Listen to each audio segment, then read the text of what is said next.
Again, welcome everyone. This is Visegrad Insight Transatlantic Breakfast devoted to Belarus. Acceleration or alteration, that's ambivalent topic, but indeed the situation in Belarus gives floor for much speculation. We'll try to establish hard facts first. We'll speak with our distinguished experts on the situation in Belarus as it develops, but with some references to how the situation has been unfolding over the last couple of years. We're referring here also to our work at Visegrad Insight. We have released early this March. This is called Eastern Partnership 2030 Scenarios for Eastern Europe. That involve also scenarios for Belarus. Some of them are actually quite relevant to today's discussion, but we're not going to speak much more about it. For anyone interested, we can send it further after the meeting. Let me introduce now speakers. Katsiaryna, Shmatsina, political analyst at the Belarusian Institute for Strategic Studies. Franak, Viačorka, vice president of Digital Communication Network and consultant for U.S. Agency for Global Media. Also a very dedicated Twitter reporter. Thanks to him, much of the English broadcast is possible. English language broadcast about developments in Belarus is now possible. Serge, Kharytonau, expert at the International Strategic Action Network for Security, iSANS, an organization that is devoted to as the name says, the security analysis of the region with special focus on Belarus. And he's joining us also with another colleague from iSANS, the president of iSANS, Vlad Kobec, who will open the Q&A session in exactly 25 minutes. Ladies and gentlemen, the situation in Belarus is developing fast. It seems like many people were caught by surprise, not only abroad, not only in Europe or across the Atlantic, but indeed also in Belarus, but by the scale, by the self-organization and resistance of protesters who did not recognize the election process as valid, who protest against the fraud that apparently has been documented by in several electoral commissions, and furthermore against the violence that that we've seen on the streets of Minsk, with protesters, peaceful protesters being beaten up and in large numbers, not only arrested but also tortured in the prisons all across the country. Now, with our colleagues, I will not move much further in the analysis here. We'll have plenty of time and plenty of room to discuss this.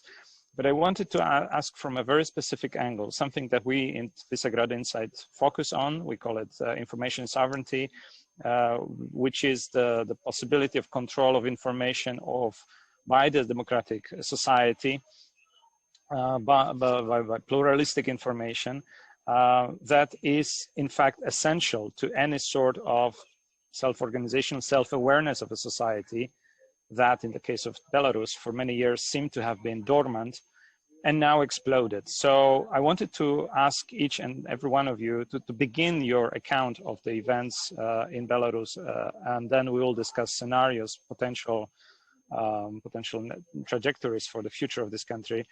How this information network in Belarus works. We see a lot of potential coordination. We know Telegram channel is in place, but how people know what is right, what is wrong, how they're being channeled with this information, and how critical are the evening news and the state television that we have seen some turbulence, where we have seen some turbulences in the recent days also, with first apparently staff being replaced and broadcast has been resumed. Let me start with Franak, actually. Franak, would you give an account of the events in Belarus from the perspective of how much news coverage and news proliferation is important in the Belarusian society? How does it even work? Thank you for having me and for organizing this event. Definitely, this is very unique and unprecedented I would say, revolution in the world, because it totally entirely relies on digital technologies. It wouldn't be possible without Telegram. And despite all efforts of government to leave people in information blackout, still protesters managed to self-organize. Of course, Lukashenko, he underestimated the importance of digital technologies. He invested heavily in state television, state Beltele radio, ONT channels. They receive huge support from the government since 2010. They opened new programs, they created so many TV shows, but still they were always very weak on social media. And only now, this infrastructure on social media that was being built for years by civil society, by independent NGOs, by independent media, finally this infrastructure worked out. You know, all the events, all the protests we are seeing, they became possible thanks to Dubai, Radio Free Europe, Belsat, all those who were live streaming and providing in-depth and live coverage of the events. And Telegram channels particularly became the most powerful tool, not just of coordination, but also information crowdsourcing. Three major channels, Nechta Live, and Belarus of the Brain, basically are major organizers of protests this particular moment. Not the coordination council, not the traditional political parties, but these channels, they decide on time and on the place of each rally, each gathering that is happening in Minsk. Lukashenko was trying to neutralize Telegram channels. He was trying to arrest administrators of these chats, groups, and communities. But these guys who are behind, they managed to leave the country, to hide, to change their identity. And despite all the intimidation and arrests, these channels are still functioning. And I think even if major political leaders or members of newly formed committee will be arrested, detained, or stopped, the protest movement will be alive thanks to new media, including Telegram.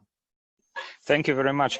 And now, Katsiaryna, I wanted to task you with describing the role of also, let's say, in geographical terms, different actors in Belarus when it comes to media space.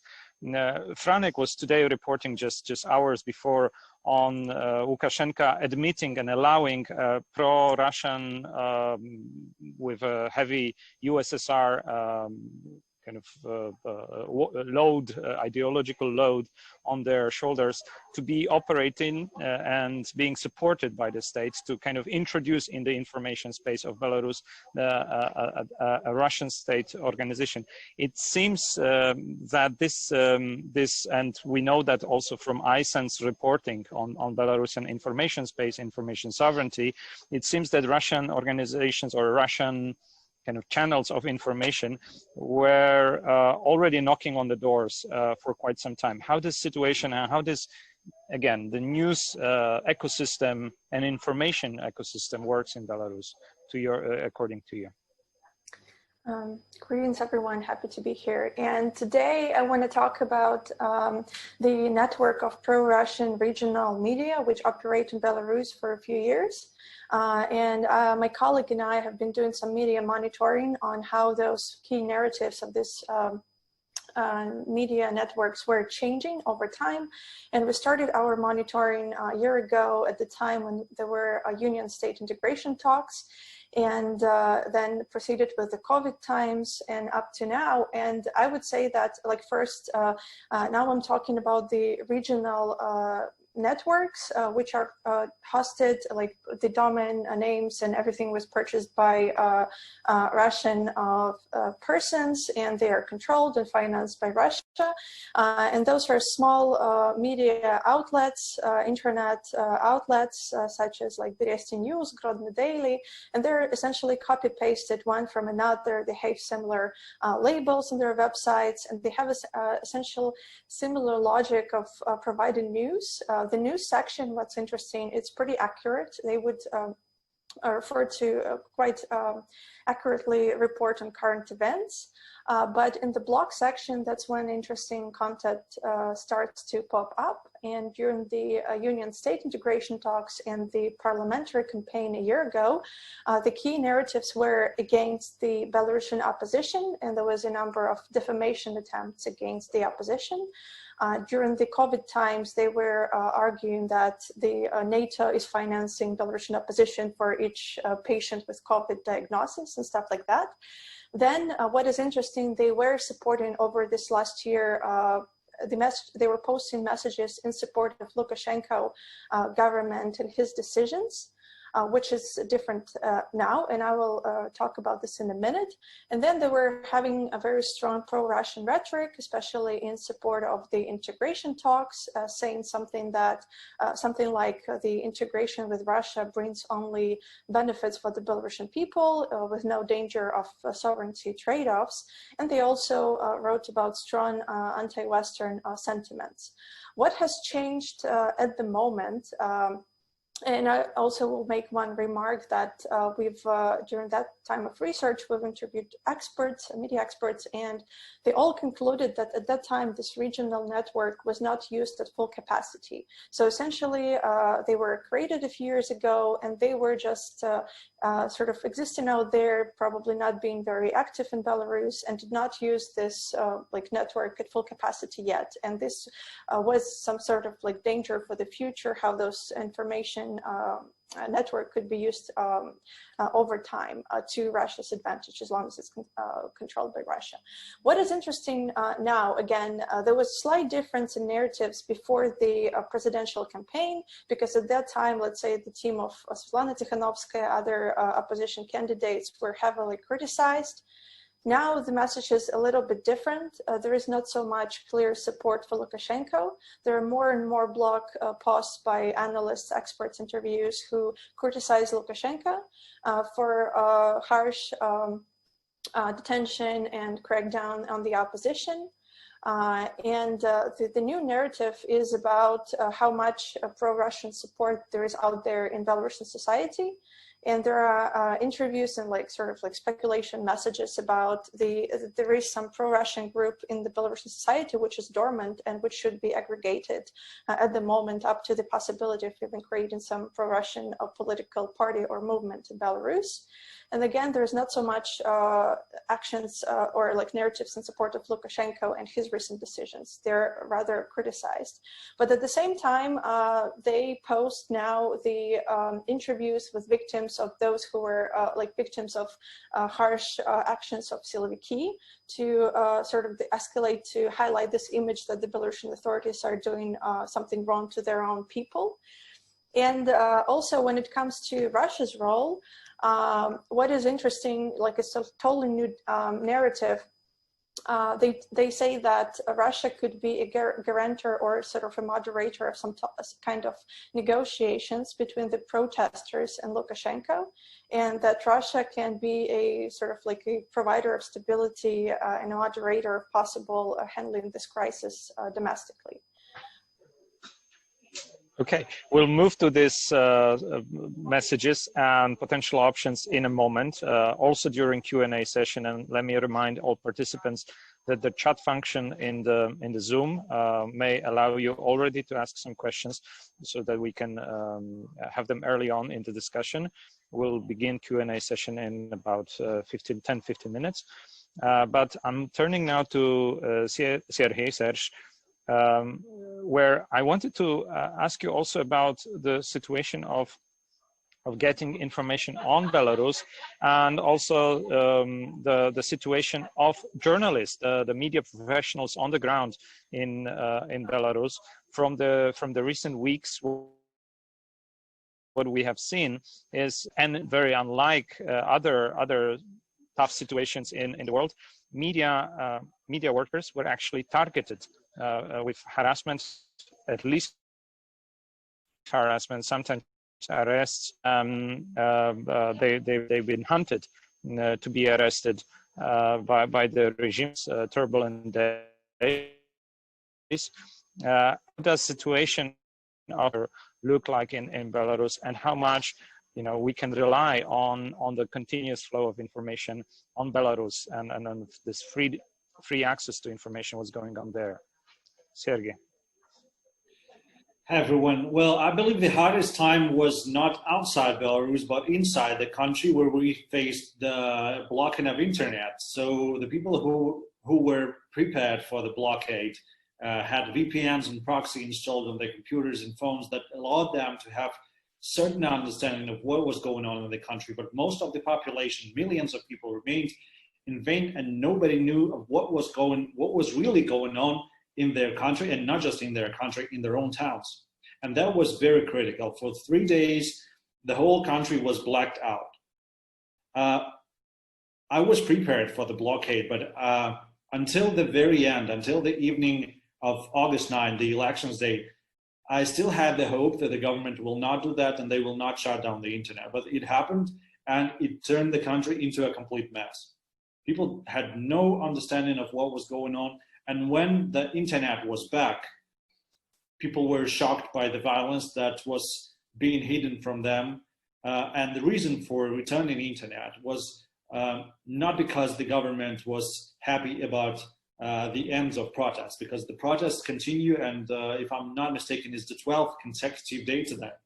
So the internet was returned because of the economical losses that the government itself and the private business were bearing within this time. According to some calculations, 1 day of blockade costed $52 million to Belarus, and we had 3 consecutive days of the blockade. So if only it was still going on ahead, then the price would be unbearable for the national economy. Other than this, as you, Wojciech, said correctly, the journalists were targeted. They were arbitrarily arrested. Up to 70 people were detained, and one case was completely outrageous. A journalist, a female journalist, was shot by the police from the shot range in her leg. And she was wearing the vest that said press. She was having camera in her hands, but it did not stop the police from shooting her from the close range. And it's a completely outstanding issue that has to be resolved. And I'm pretty sure that these people must face justice, because now what the position of the Ministry of Interior is, they think it's enough to say sorry. No, it's not enough to say sorry. All people responsible for violence and all people responsible for the rigged elections must face justice. Full stop. Regarding the work of journalists, yeah, it became harder because when you don't have the connection with the people in the outer world, you're actually blocked. You're losing the instruments that you had in your hands. So many journalists were bringing the flashcards to their offices or to the houses of their friends who still had internet to send the records to the outer world and let the people outside know what was happening.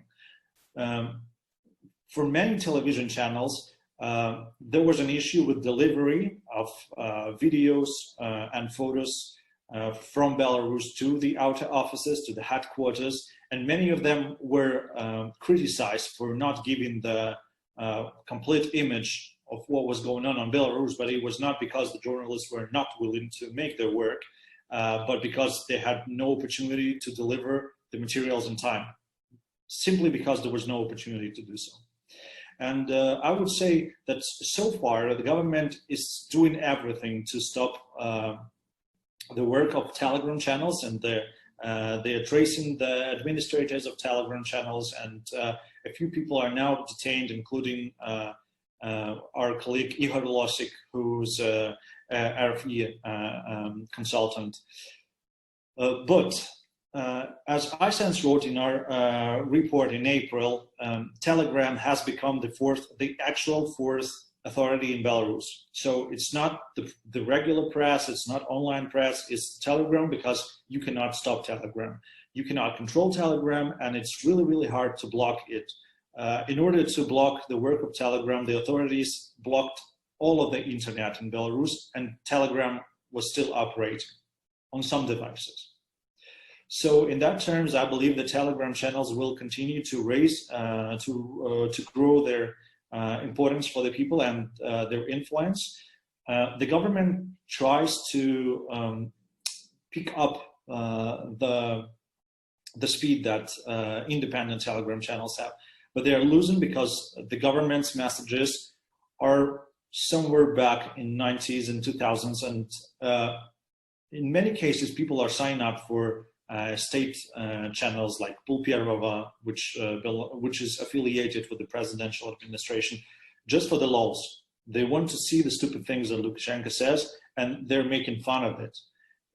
People are not following state-owned channels because they believe what the channels say. They want this either to understand what's happening on the other side, or just to crack jokes on what they see when the old politicians are pretending that they know how to live in 2020. So, as simple as that. Regarding the future of the television in Belarus, according to Belarusian expert Mikhail Doroshevich, in spring 2020, long before the political crisis achieved the current size, up to 90% of the population of Belarus was using television as the source of information. It's really important. The television still remains #1 source of information inside the country, and it's only comparable to the word of mouth, which was 89%. The television outstrips internet. Internet had 69% of the audience. So there's still large difference, but what Telegram and internet now can do, they have to pick up the audience, and they have real chance to pick up the audience of the television, because the television in Belarus has become something that, well, I mean, the political news, the news on social issues. Very little people trusted them before, and according to the manager of the Belarusian national TV and radio company, Ivan Eisman, some 30% watched their channels in the past. So these are purely propagandistic TV channels that are created to serve as PR service of the presidential administration. So I'm pretty sure that it's even harder to believe to television now, after the television denied the torture of the people, after the television did not cover the protests. Mainly in some areas of Belarus, like Minsk and Grodno, there were reports on what was going on. There were reports on the protests, there were reports on the strikes. However, now we may forget about it, because Lukashenko said, okay, we had enough of this, let's go back to where it was. 2 days ago, a large group of Russian media experts arrived to Minsk, and they now cooperate with 2 state television channels, ONT and BT, which are 2 largest TV channels in the country. And a large team of former state TV workers started a strike, and they participate in protests, and they support protests. In fact, we have the arrival of Russian media experts who came to substitute the Belarusian state TV workers. The situation after some protests and after a day. And after a day of outage. Sorry, Serge, I'll interrupt for a moment, because we're moving already to the time designated for Q&A in a second, and definitely would love to have more of your reporting and your account of the developments. As we can see, and as we